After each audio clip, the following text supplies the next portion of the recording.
You do have to go to court because the problem has become so commonplace for people to make the statement. When you hash a drive as the source, so because at some point in time you're going to clone this drive, you're going to clone this data. When you hash the drive as the source, you're already hashing it one full rev behind where it really is in reality. And the reason I say this is, so a source hash doesn't mean that you didn't change the data before you copied the data to the other destination. Does this make sense? So let me back up a second, because it's really hard to get the point across. A hard drive, when you are reading it and you are going through the first round, the very first time that you're reading the data, can change the data before it told you that you got any data. Does this make sense? Is that?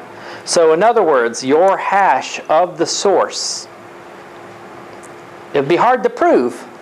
I can prove it in certain cases when it happens, but it's hard to prove to another entity. So if you are a testifying expert and you are challenging another expert, there isn't a hash that existed prior to the hash that you got, because that's the first time that you touched it. And when you touched it, the source changed at the time that you touched it to hash it to get the result, so that you could run a hash on your resultant and compare them. And they may match, but that doesn't mean that the data that you hashed and that the answer that you got wasn't changed by the drive while you were imaging it. Does that make sense? I would say like a rootkit, but a rootkit is on purpose. This is not on purpose, or not directly. It's the drive compensating for an error, and it doesn't know that it can't read the data right, so it puts it into a queue to compare it, and you'll actually see the smart table increase, and then it can decrease after it's done a check. So it can increase on a reallocated block or an errored block, and then decrease it after the fact if the drive has been left on long enough for it to double check its own data. But you've already gotten data that it already copied off, it wasn't sure of. Does that make sense? So it does increase the sector count for a problem during the process. So when people try to say, yes, my hash match, the problem is you don't know that it matched before and after. Anybody use X-Ways? Yes? No? No? Yes? No X-Ways? Yes? Yes? We have it, but I don't use it. Okay, so X-Ways is the only piece of software Stefan wrote inside of his logging process prior to you can run a smart table capture, and it will check the blocks to see if any of them increase while you're imaging, so that you know that your hash. Now, he has no automatic flags that show you that it changed. You actually manually have to look at the two tables. So it logs the two tables and the smart table, and you know if it changed at the beginning and the end. And because of that, Dimitri wrote his smart capture tool into the Atola. So when you go to image it, you'll notice that one of the first things in its diagnostics mode prior to imaging is it captures a smart table. And then when you're done, it spits the smart table back out into the report. And that's so that you know, because I told him that that's the only way you're going to know if these two tables matched. And so that's the only way you can argue that after I hash something, that nothing changed while it was imaging. Does that make sense to everybody? So if those two tables are being created on either one of those tools, and you go to argue it in court, you better look at the tables and make sure that they're the same. Because if the other dude looks at the tables and they're not the same, the other dude's going to say that. Right? If you're not using those two tools, there's no proof that this ever happened. And of course, the argument would be, at that point in time, it would be like, well, Katie, do you know that anything changed while you were imaging this drive? No, I don't. See? And do you know what that creates in the jury? Doubt. That's what happens. That's exactly how it goes, because then in this case, it's mostly the defense attorney. The defense attorney is going to be like, so you don't know if the data changed. You have no idea that what you did modified this drive or not. You guys hear that? That's how that goes. So TV performance for you. So all of these things are important if you know how important it is to do them. That's the whole point I'm trying to make. So if you're using an Atola, you do capture those tables, and then you can prove it, and you'd be like, I looked at those two tables, and they're the same. So as best we could possibly tell in technology, this did not change. And then that would be the best statement you could make, and it'd be an affirmative statement instead of a negative statement. And same thing with X-ways. But again, in X-ways, you have to know to look at them. And then you could say, well, if the data did change, and it's possible that it did because these two tables did not equal, the resultant of my hash is going to be exactly the same for both of these, and that's the best we can possibly do, because we don't know what the answer was prior to that, even though it flagged sectors that said, and it usually does 8 at a time, because most of these errors are going to be on 4K drives, but we'll talk about that later, but that's a whole nother process. So, and some of this might have sounded completely like gobbledygook to you from that standpoint, but you can hash the files, or you can hash the entire thing. So the whole hard drive as itself can become a container, and you can save that container and hash the container, and basically it becomes your proof that the cocaine in the bag of cocaine didn't change from the time it was sent to the test lab to the time that you got it back. And then that way, in court, that would give you a good argument. In your situation, I would think the validity of the files and comparison of those files would give you the ability to sleep better at night, knowing that you imaged the files from this video to this video, and these videos are all the same, 9,000 videos are all the same, and that none of those videos do you have to sit and watch in its entirety to know if they're as good as they were from their source. Does that make sense? Because what other way did you have of verifying them before? Did you have to just slide through the video, see if you could see everything? Yeah, right. So now you have a way, and I'll go through it in some easy way to verify that. And then I don't use Robocopy very often, but I think Robocopy has an MD5 or has a verification process in it, right? Anybody using, right? Robocopy's got, is it an MD5? Or can you set it? It's probably, yeah, MD5s. MD5s will be sufficient for what you need. They might not make their way through court, but they'll be fine for what you need. Because both MD5s and SHA-1s now both have proven collisions. So now we have an argument that says they're manufactured collisions. So again, it matters where your source is. So if somebody's trying to fool you or not, but what it means is you can't trust the MD5 that somebody manufactured a situation where it created an MD5 that the number was the same. Because there's a length of how long it copies the information, and then beyond that length, it doesn't calculate that information. So therefore, your number is the same, even though the data at the end does not. Does that make sense? There's a way of padding it in that process. All right, so that aside, data recovery tools. So let's talk about, we're talking about the hardware stuff at this point. So I'm just going to go through a quick list, and some of this stuff is kind of null and void anymore. So I will knob off a few of them. Like these still exist. Like there's something called a Cyclone, a Hammer. But this company basically has decided not to produce these products anymore, and they're kind of gone from that respect.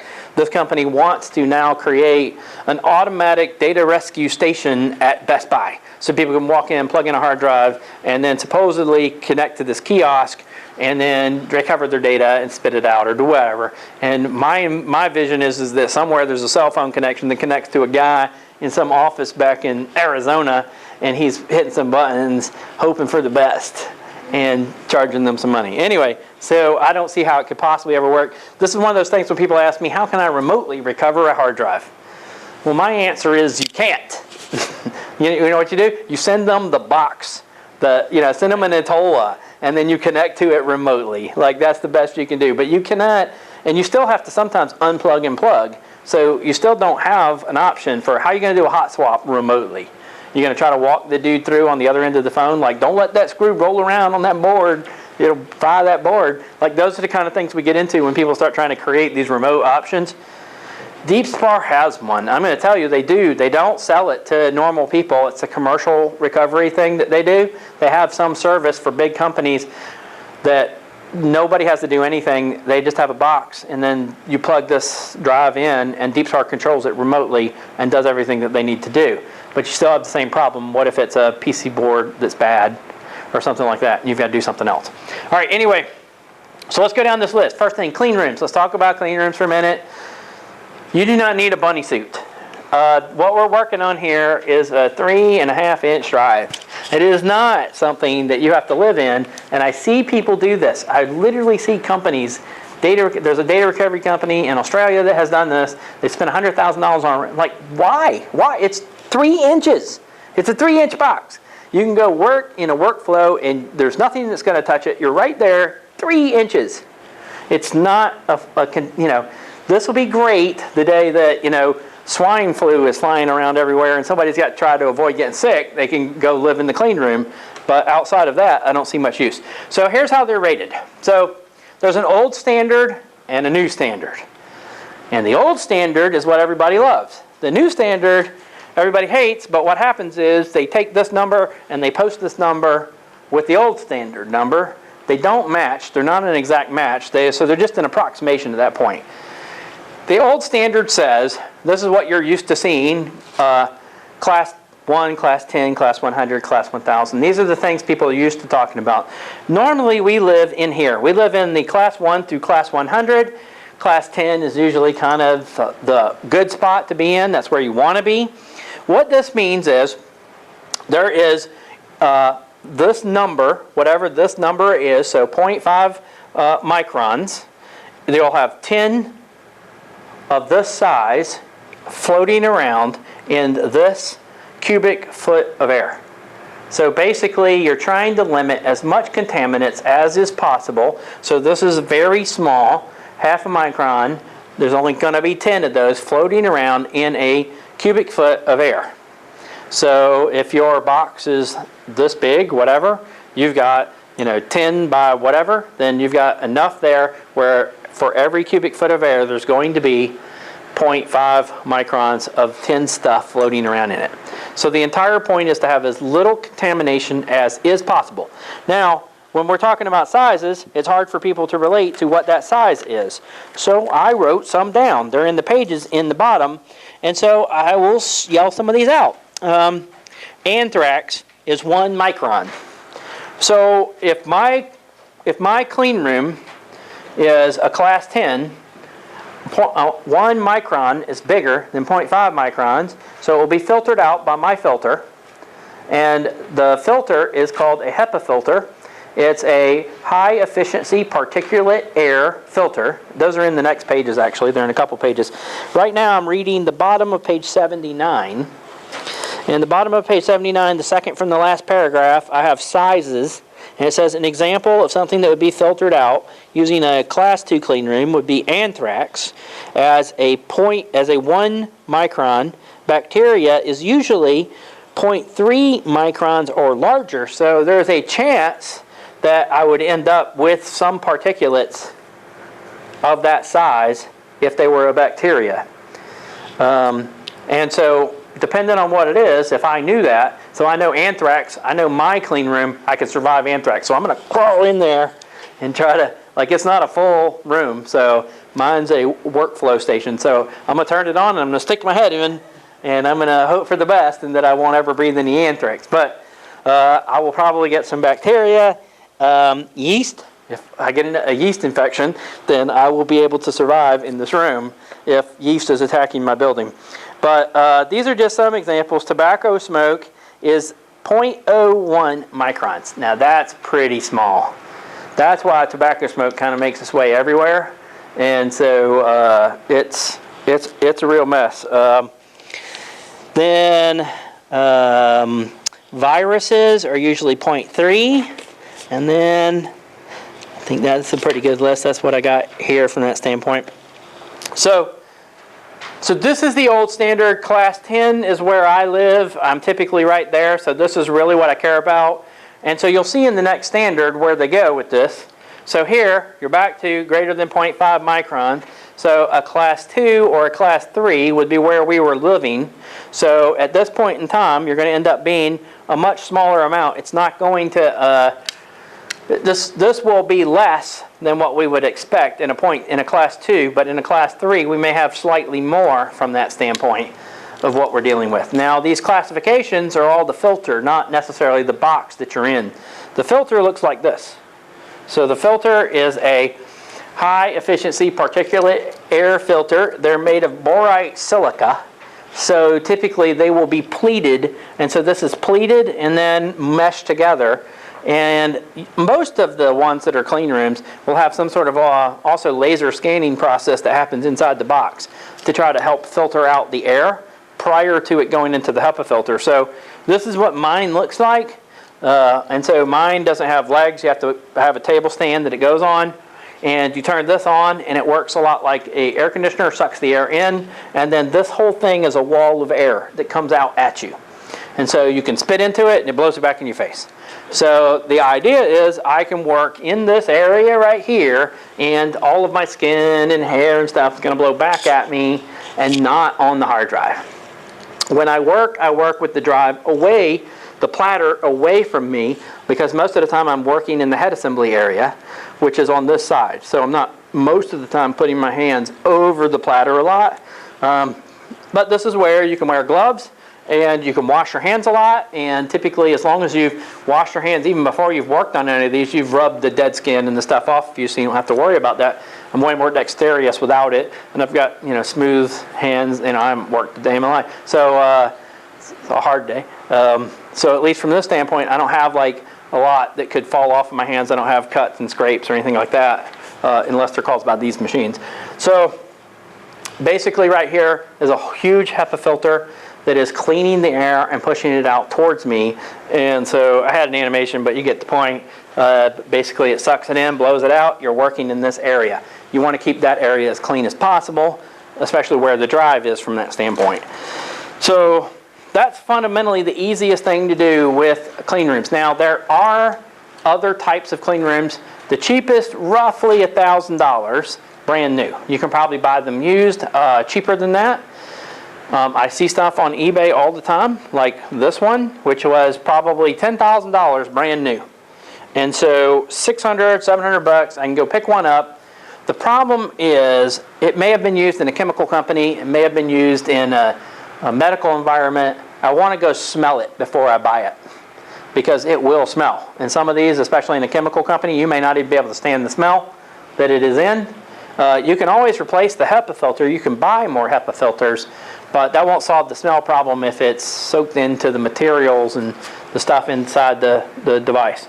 So you'll see most of these will not ship them to you. Freight, you see details, it'll say drive over to us and we're in California or something like that. The US has a pretty good amount of these things that are just on sale every day. But your other option is a Plexiglas. Instead of a horizontal flow, this is a laminar, this is a horizontal laminar workflow bench. And that's usually what I'm searching for, is a workflow bench, is what it would be called. This one pushes this way. The other ones that you can buy are going to be positive airflow, and what those do is they have a box on the top and it does the whole thing. It breathes in, filters it, pushes out clean air, and pushes it down towards you. And then you have a plexiglass container and it reflects. So there's a reflect wall on the back, and so the positive airflow will reflect off the back and push it out. So while you're working, it pushes towards you. And so those are positive airflow boxes. Cheap and portable, because you can disassemble them, fold them up, and take them to Iraq or something like that if you're working on some. And I've had all these happen, like all the military people and the stuff I trained, Iraq, Afghanistan, Iran, they've had to be everywhere and doing recoveries, whether or not it be, some military excursion that they were on or whatever. There's sand everywhere, and this is the best they could possibly do. The option in areas like that where sand could contaminate everything is to also build this. I have done this before. I'll show a picture. This. I used to make a couple of these. I've sold 3 or 4 of these, but basically it's the cheap version of a clean room. So what you do is you go buy at Walmart, wherever you land on the plane, you go to Walmart, you buy a Tupperware / a big container whatever will seal. And in this case, then put a rubber gasket around it, put a plastic top on so you can see through. These are just PVC pipes with holes in them, and you can put gloves on them so you can actually put your hands in if you're in an environment where sand is, because that sand gets everywhere. All the stuff I've seen, if any of you have been on military stuff and seen that, I mean, it everywhere. Every possible thing you could touch on a drive, on a hard drive, on equipment, on a laptop is covered with sand.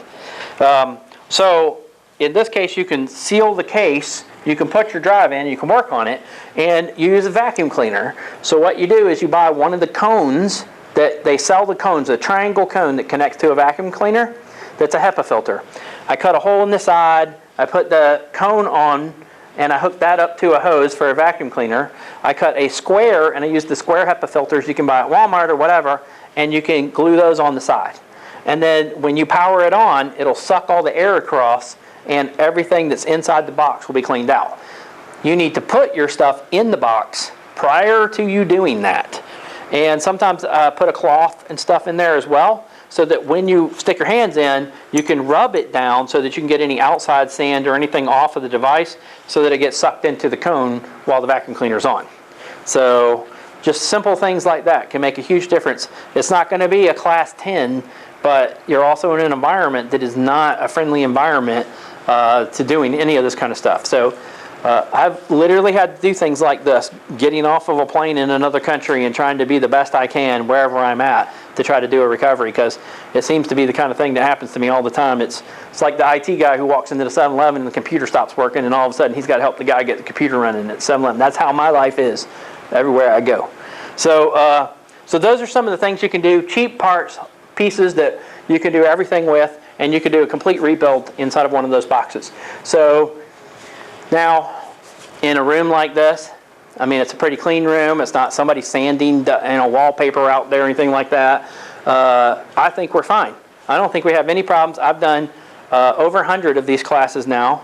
We've been able to rebuild a pile of the drive. I would say not every drive, not every person is able to do exactly every single thing in every drive, but every class has been 100% successful at getting drives rebuilt and being able to get something running within 10 drives at this point. And then once they get the feel for it, it's just practice over and over and over again at that point. And it has worked fine in this environment. You'll start out getting fingerprints and hair and stuff all over the things, even though we're not in an environment where it's sucking or blowing. Eventually, you'll get to a spot where that doesn't happen. Like you'll actually, by Thursday, you'll be disassembling, reassembling drives, and you won't have contaminated crap or looks like you ate lunch on your platter or something like that at all. But in the beginning, that's what it's going to look like. You're going to, have snot and slobber and whatever else on it that you do on your drive. So you can there are gloves in the bag and that's in front of you, so you'll be able to do that and try to keep your hands as clean as possible. I've been trying to buy bigger gloves because originally all the gloves have always been too small for everybody to put their hands in, and hopefully everybody's will fit just fine. The other thing you can do is, and I don't know if I have a picture in this spot, I do have a picture somewhere. We'll get to that in a second. You can cut off fingers of gloves and put them on your own fingers. So we've done that a lot before where we had to, especially in other countries where gloves are tiny. China gloves are really tiny. And so you just cut off all the fingers and you put them on and we call them finger condoms. So you just put them on the ends of your fingers to keep fingerprints from getting on the drive, and you still have dexterity that you can work. Anyway, so the amount to create something like this, if you wanted to do it, is roughly $200. But I think if you keep a room very clean as a whole, that you don't have to buy a clean room or make a clean room for the majority of the stuff that you're doing. You want to keep it covered when it's not on, and because that's when problems happen, is when it's not on. When it's on, it's blowing air out, and so typically you'll be in pretty good shape from that standpoint. And we need to be able to see it and adjust things on the drive. It is very difficult, even in a data recovery situation, to get every hard drive into a clean room, even if you're doing this, and you have one of these. You can't put enough computers and all the stuff. I mean, I got 17 or 20 running at all time, so I don't have enough space to do that in that kind of space at all. So usually I'm doing the rebuilds and everything here, closing it up, taking it and seeing how close I can get, turn it on, and then make a couple of minor adjustments, and then cover it back up so that it's running while it's covered. But you'll do anything you have to do. If it runs better with the cover off, you'll know. I mean, it's all environmental. We're making minute changes to something a machine or a robot built. So we're trying to get those running. So that's kind of my spiel on that from that standpoint. Now, cleaning stuff, if you're going to clean the outside of the drive before you do anything with it, so trying to get rid of tin whiskers or whatever else there is, this is kind of a list of some of the things I would be looking at. I'd be looking at contact cleaners, alcohol, I'd have a brush. This is a lint-free cloth. So lint-free cloth doesn't produce any extra, I've shot ahead a couple of pages. I'm on page 90. Lint-free cloth doesn't leave a lot of materials behind. You also have Q-tips. Other countries don't call them Q-tips. They're just called cotton swabs. And you can buy a cotton swab that is a engineering grade. And so they wrap it with a single piece of cotton so it doesn't leave filament behind like our cotton swabs do. And so I have some with me. MG Chemicals make some, and then because they're wrapped with a single thread, they generally don't break and leave residue behind when you're touching anything or touching a platter. So for the time being here in this class, we'll use alcohol if anybody gets fingerprints on their drive, but only because we're in a situation where the content that we have on the drive, we're going to generally do 2 gigs at a time. So I'm not that worried about like the whole drive being full. We only need enough for 2 gigs to be read. So long term, that wouldn't be your best solution for cleaning a drive. Your best solution for cleaning a drive is this material here. Now, this is called HFE 7100. It's made by 3M. And on the following pages, I don't have it in the slide itself, but you can see the white paper for basically the content about the material and where you can get it and what you can do with it. So it has all the stuff that's important to the fluid and what the properties are. And so what happens with this is this material evaporates extremely fast. So when you use it to clean something, it does not leave a residue behind. Alcohol, even as pure as you can get it, will still leave a residue behind. So when it dries and it evaporates, you'll see a residue line. I can show it to you happen. I mean, you can do it in this class. This stuff does not do that. However, this stuff evaporates so fast, it's not the kind of thing I can even carry with me. By the time I bring it here, it's evaporated from a little container. This is a giant glass jug with a giant seal on the top. And it looks exactly like that when you buy it. And it is really thick glass. And if you don't seal it, if I left the top off, in one night it would be empty. The container would just evaporate. It would just be gone. It seems like fluid. It feels like alcohol when you first start. But it goes very quickly. And so then it's gone. So if you fill a container with this, overnight the container's gone. And so this is $400 a gallon. It takes you at least a quarter of a gallon to clean a hard drive. At least. It depends on how bad the hard drive is and what it came from. So if somebody calls me and says, I've got a hard drive I've dragged out of the lake, well, can you recover it? Yes, but there's these fixed costs that I'm going to have to give you first. So you're going to be looking at a half of a jug. So you're going to need $200 extra. And I really don't upcharge on those kind of things. I'm typically just charging for materials and reimbursement and charging $800 for my labor. So in the process of doing that. But it will go fast. And so trust me when I say you'll need to source this and find a place that repetitively once a year you can buy it or whatever to keep your stuff up. But if you're going to clean heads or you're going to you can clean heads with alcohol and it's not too bad of a source. I've actually been able to do heads by putting a Post-it note in alcohol and putting it between the heads and rubbing them back and forth and kind of using it like sandpaper to clean the pairs of heads and gotten them to run most of the time, I would say, without necessarily having to always buy a donor drive. So that's my first try to avoid expenditures. But I would prefer to use this if I could. It's just that it goes so fast that it's very expensive even just to do something simple like that. So so now the next thing that happens, let's say I got a hard drive, it's from Katrina, it's been soaked in an ocean, and this water has contaminated the drive. So the very first thing that I'm going to do is if somebody's sending it to me, the very first thing you have to tell them is do not take it out of the water to send it to me. Get a Tupperware container and whatever water that it's sitting in, leave it in that and put it in the Tupperware container, completely seal it. And then however you got to get it to me. If you've got to courier it to me, if you've got to, because I mean these days, I'm going to tell you right now, shipping, I don't know what FedEx and UPS are doing to boxes, but it doesn't matter how you pack anything these days. They are being crushed, abused, broken. I've had completely wrapped and sealed glass items sent to me that have been shattered. There's no anything these days. I mean, I know there's a lot of trucks getting hit. I've seen them in the pictures out there on the highway. The FedEx trucks are just smashed up and their boxes are all over the street. They must find those boxes and send them to me, because those are the ones that I'm getting. Like, it looks like it was hit by a car. And so, doesn't matter how far they send it either. So if a drive is coming to you from an environment that has been soaking in, tell them to fill the Tupperware container with the exact same water and seal that and send it to you that way, or bring it to you, or whatever has to happen. You don't want to change the water. You don't want to go from seawater to fresh water. You may cause more contaminants. You may cause a bigger problem. I'm just leaving it in the same container with the same water. When it gets to me, I don't let it dry out. Basically, at that point in time, I'm going to go straight from whatever it's submerged in to my cleaning content. So I will drain it, get rid of the water and the stuff that's in it as much as I can, and start the disassembly process. I'll start with the board. If the board looks like it's not contaminated, I'm going to clean the board, scrub it. Scrubbing bubbles is an easy thing.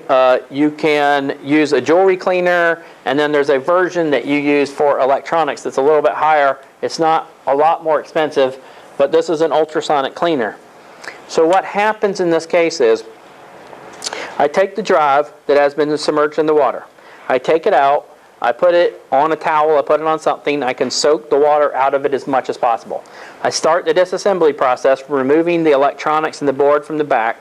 And I would clarify that the very first thing that you do before you do anything else is take a photo of the label, because the labels sometimes, depending upon what they've been submerged in, it's basically a toner piece of label. So in other words, a piece of paper, you use a laser, it burns and then melts the toner into it. So basically you're getting toner that has been plastic that's basically melted into it.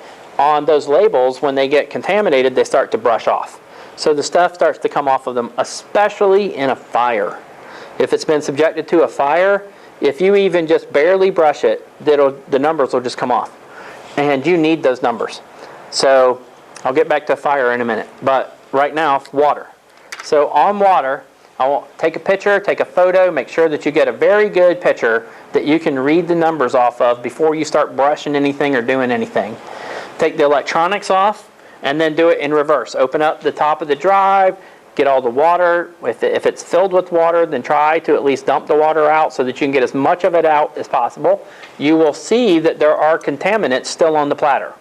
There will be little tiny fragments of dirt and other stuff that will still be on the platter. I disassemble the head assembly. We're going to be doing that in class, so we're going to get to that part. So I'm going to refer to see later.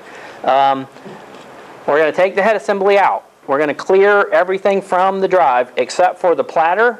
So what will happen is you will only have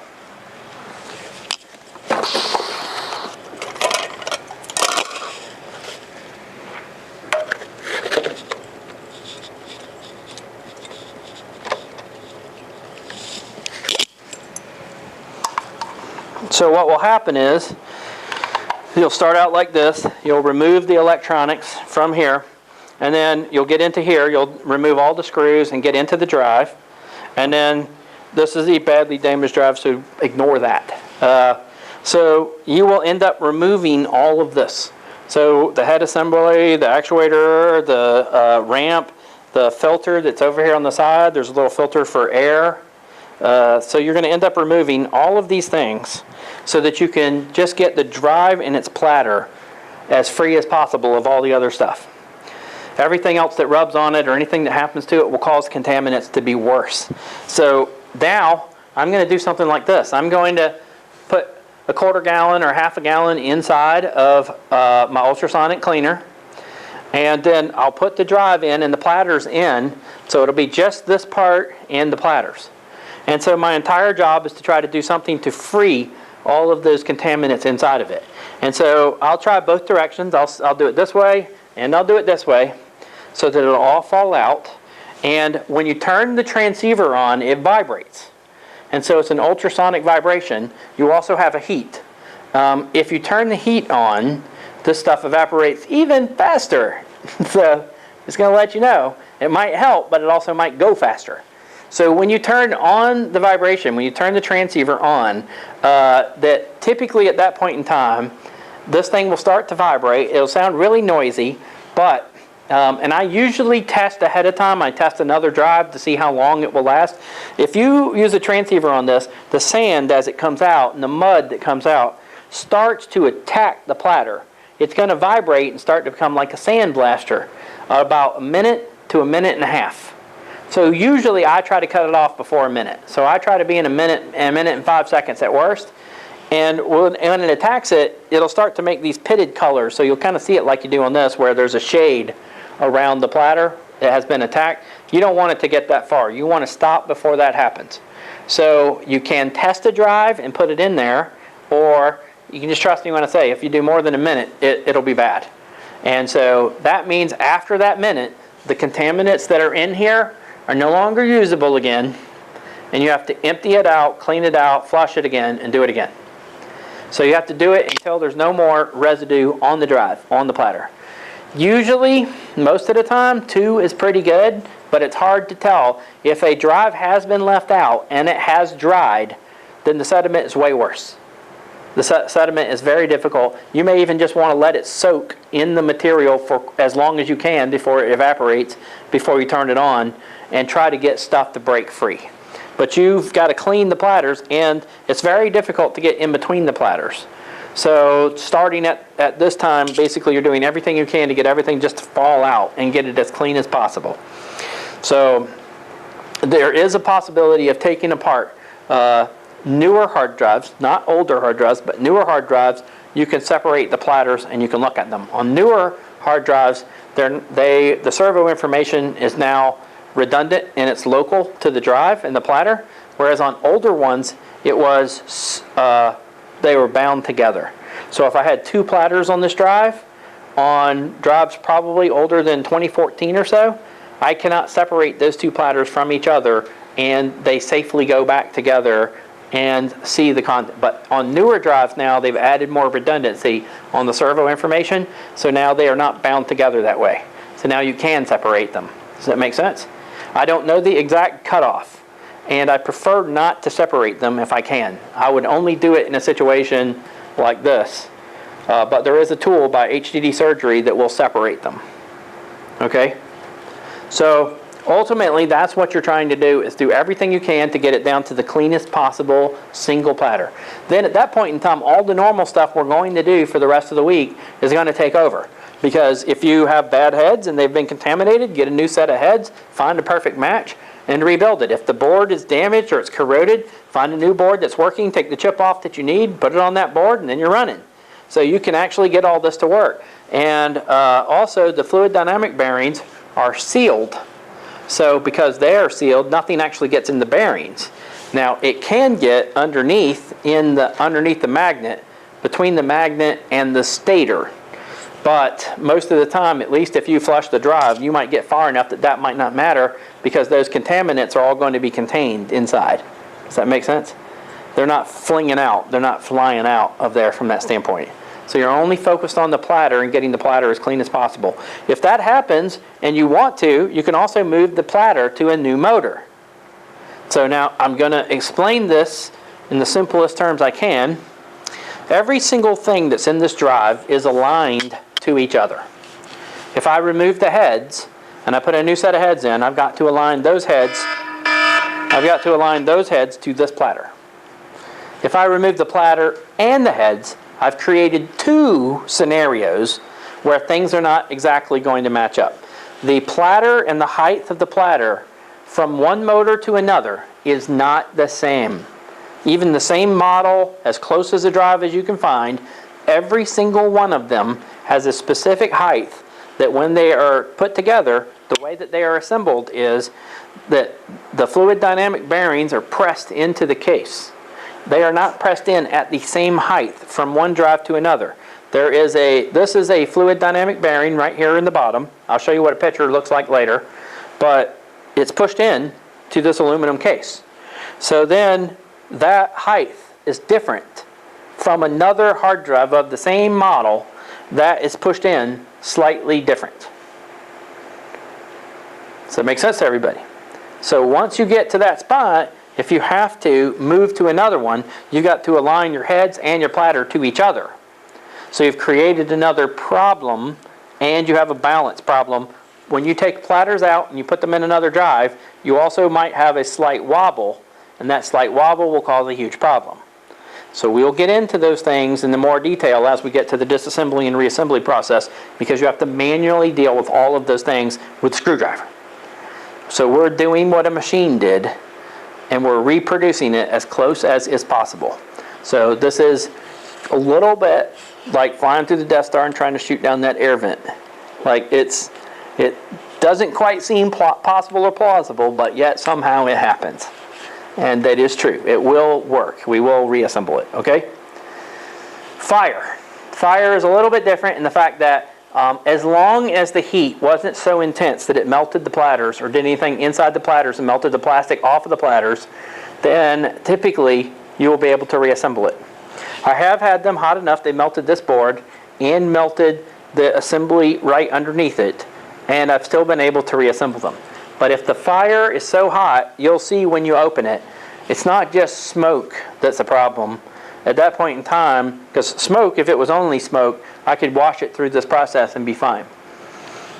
The problem is that the intensity of the heat, this is assembled, the platter itself is glass with plastics, residue, things that evaporate, such as lubrication, on this platter, and a magnetic material.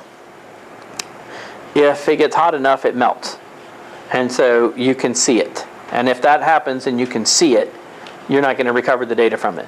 But I have had plenty that were in fires I have been able to recover by doing a complete rebuild of everything else, as long as the platters were not damaged. And they are pretty well encased, so most of the time they do survive pretty well. Your problem is the label. You can't rebuild it with a donor drive if you don't know what it is. And I don't mean just brand and a possible model. I mean the details on the label are specific. ROMs, heads, all these things that you need to know specifically. Okay? There is a table that tells you this, and I have written some things because I needed to back in the day. However, since I did that, someone else has made a website, and the website, I don't want to just steal and put their stuff in my thing, so I'm just going to do it on their website. And they've done a little bit better job than my information. It's called donordrives.com. If you have to go buy a donor drive, then they have a database of donors that you can specifically hunt for. So you can actually go and say, oh look, I need a Western Digital drive, and then you can type in certain information and models, and it will tell you what that content is. And so they're tracking all of that specific information. So then they tell you how many they have, you can add them to the cart, you can buy them, whatever. Does that make sense? They're a pretty good resource to go to. They don't always have everything you want, but they have a pretty good inventory. Over the years, they've gotten better, but this is something that didn't exist before, I don't know, 2014, 2015. So now, at the bottom, if it's still there, at the bottom, they have this one called Donor Matching Guide. You click on the Donor Matching Guide, and you'll notice that some of the stuff in the book that I wrote is fairly similar even 20 years ago, but they're more exact now, and they've been adding newer stuff. So you can go find what model of drive that you're looking for, and then they will tell you specifically what the items are and what you need to match to find the exact drive. So that's why on the label you need to have a copy of the label. So if it's encrusted in dirt or flame, I take photos of it step by step. So I'll take a photo or a Xerox of it, take a paintbrush, a small tiny kid's paintbrush, and brush off some of the dirt and brush down till I can start to see a number. And then take another photo and then brush down some more and I'll treat it like a archaeology artifact. Like I'm going to do the Indiana Jones on it until I get to the bottom. Probably not as rough as he is. He just whatever. But I'm gonna get down to the smallest, minute, most tiny detail I can, and keep taking photos and pictures of it, because that may be the only way you can reconstruct what it says in the process. But you have got to get this kind of detail. So, and their guide's pretty good. Their guide breaks down all the stuff, the preamps, what it is, and they'll tell you a lot of details about it. And if you have a PC3000, I think there's also a deep spar process now that they've just recently done a deep spar process. You can read certain material from a deep spar and a PC3000 and then upload it to their little database, and they'll pick out the drive that matches the best. So I think there's that whole process that happens there in the process of doing that. But these are all the ones for the drives that they don't necessarily explain, and I can kind of explain some of them to you. Like I know what some of them mean, but as a whole, at least there's some content to tell you what you're looking for a drive. So this is kind of one of my first uses at this point. They've added a little bit more stuff than I added. I've got some other stuff that's like, you can tell without opening a drive how many platters are in a Seagate and things like that. But so because there is a depth on their magnets, and you can tell how high the magnet depth is. And then I've got some Mac store tables. I put all that stuff on this thumb drive that I have, so I have a matching section also that you can use. But the nice thing about theirs is if you buy the drive from them and you match it according to this, then they don't have much of an argument if it doesn't match or there's something wrong with it. They've really never given me an argument. Sometimes I get drives in that after we purchased them, they came in bad. So they sent me a drive that didn't function, but I cough some of that up to shipping, period. Like some things work great on one side, but on the other side, who knows, again, what FedEx and UPS did to them. They're way worse than they used to be. So, everybody good so far? All right, so again, I just want to stress with fire, as soon as you touch that label, it's gonna just brush right off. So do not just try to clean that label. Take a picture or do something quickly before you do that. Okay? All right, give me 1 second.